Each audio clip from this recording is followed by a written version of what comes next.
গান আর কবিতা আপনাদের শোনাবো। আজ এই অনুষ্ঠান শুরু করব খুব সহজ এবং সুন্দর একটা গান দিয়ে। এখানে কবিগুরু প্রকৃতির সৌন্দর্য আর মানুষের আবেগের সম্পর্কে বর্ণনা করেছেন। শুনুন, আমরা এখন শুনবো সেই গান ফুলে ফুলে দলে দলে। এই গানটি গাইছে কৌশিকী আর তার সাথে কিবোর্ড বাজাবে অমর্তিয়া।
কবিগুরুর একটি কবিতা, যেটা বাড়িতে আমি অনেকবার শুনেছি মায়ের মুখে। এই কবিতার মাধ্যমে কবিগুরু দেখাচ্ছেন একটি শিশু নিজের কল্পনার মাধ্যমে বিশ্বকে দেখে। এই কবিতায় আমরা শুনব পূর্ণিমার চাঁদ নিয়ে একটি শিশু আর তার দাদার কনভারসেশন। এতক্ষণে আপনারা নিশ্চয়ই বুঝতে পেরেছেন আমি কোন কবিতার কথা বলছি। ঠিকই ধরেছেন। এবার আমরা শুনব সেই কবিতা, জ্যোতিষ শাস্ত্র।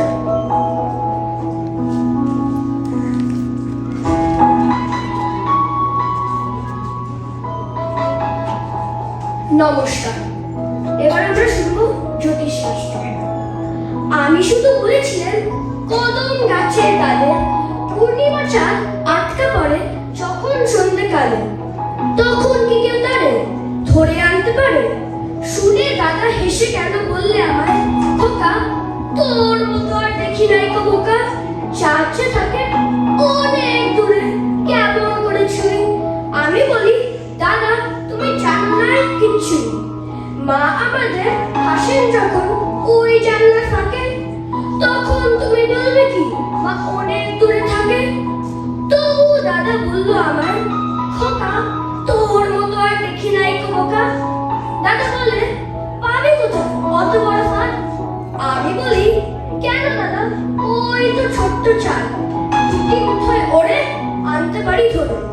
শুনে দাদা হেসে কেন বললে আমায়, খোকা তোর মতো আর দেখি নাই কো বোকা।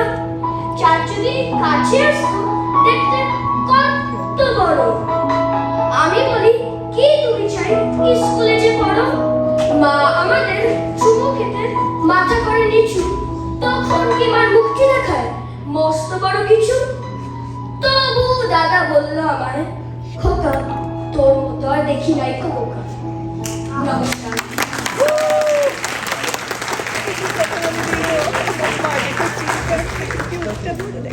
এবারে আমরা শুনব রবি ঠাকুরের সেই বিখ্যাত গান, যেখানে কবি ছোটবেলায় পেলে আসা দিনগুলোর সেই সুন্দর বর্ণনা দিয়েছেন।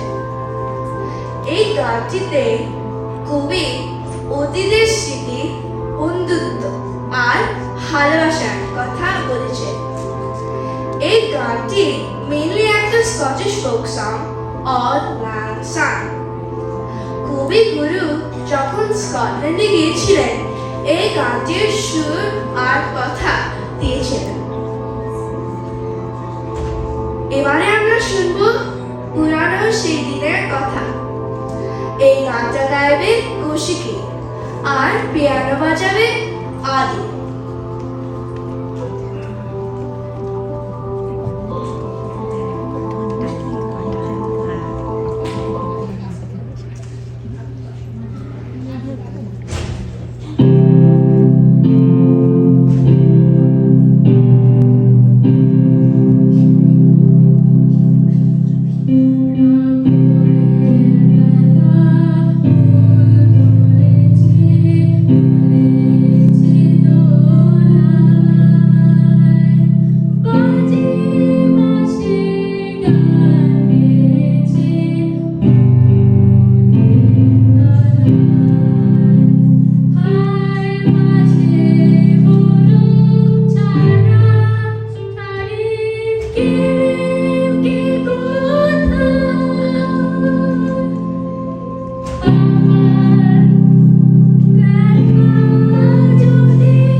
আমরা এবার শুনব আরেকটি প্রকৃতি রিলেটেড গান।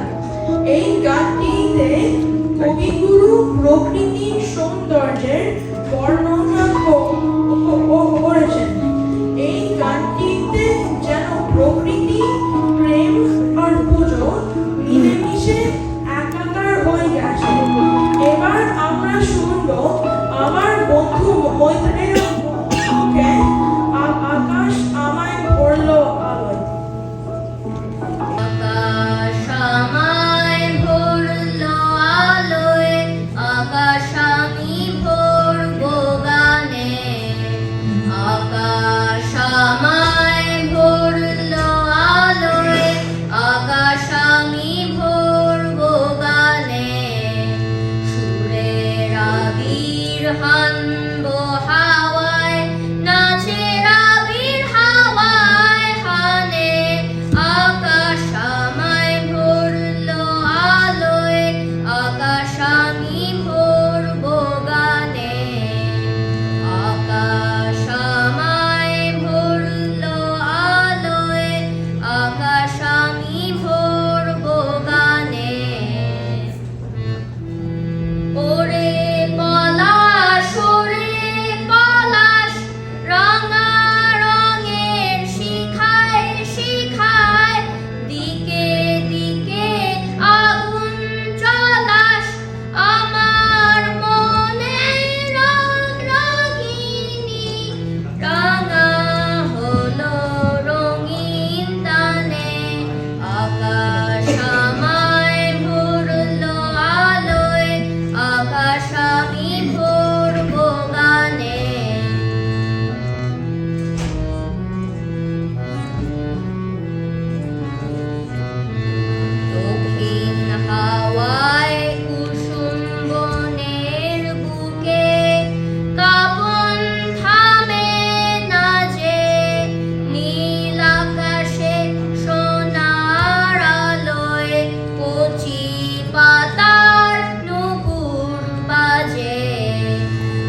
ব্যক্তি জীবনের বহু দুঃখে শোকে জর্জরিত হয়েছিলেন যে কবি, ছেলেবেলায় মাতৃহীন হয়েছিলেন যে কবি, তার প্রেম পূজার বেনি বন্ধনের অনেক গান আমরা শুনতে পাই আমাদের রোজকার জীবনে। মা ও সন্তানের যে মধুর সম্পর্ক, তার সব সম্পর্কের উষ্ণতাকে যেন ছাপিয়ে যায়। দুঃখে শোকে আপদে বিপদে সন্তানের একান্ত আশ্রয় তাই মা। বাঙালির মাতৃ আরাধনার এই রূপ সর্বশক্তিমান ঈশ্বরের সাথে মিলে যেন আকাশ আর পৃথিবীর ধারাস্নানে সিক্ত করে আমাদের। তেমনই একটি গান এখন আমরা শুনব রিয়ানার কণ্ঠে। গানটি হলো বড় আশা করে এসেছি গো কাছে ডেকে লও, আর রিয়ানার সাথে কিবোর্ড বাজাবে আলী।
এবার আমরা চলে যাব আর একটি বিখ্যাত কবিতায়। এই কবিতায় কবি লিখেছিলেন ভারত স্বাধীনতার আগে। কবি এমন একটা বিশ্ব স্বপ্ন দেখেছিলেন যেখানে মানুষ ভয়, অজ্ঞানতা এবং পক্ষপাত থেকে মুক্ত হবে। তিনি এমন একটি পৃথিবী চেয়েছিলেন যেখানে সকলের জন্য ও জ্ঞানের দরজা থাকবে খোলা। এখন শুনব নোবেল জয়ী বিশ্বকবি সেই বিখ্যাত কবিতা চিত্ত যেটা ভয়ে সুন্দর।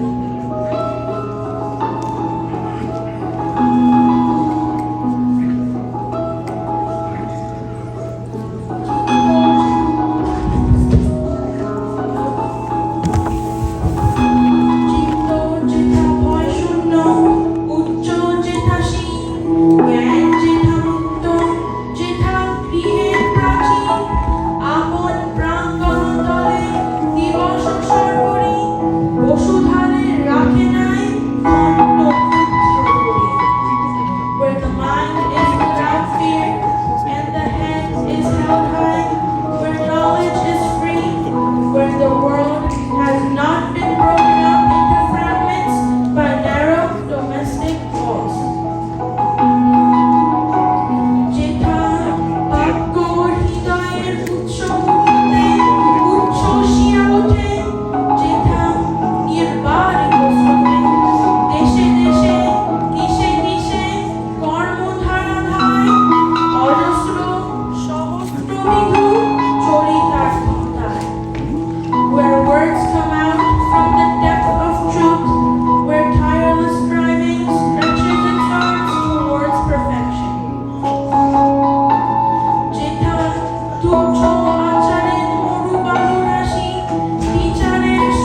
Very good, amazing.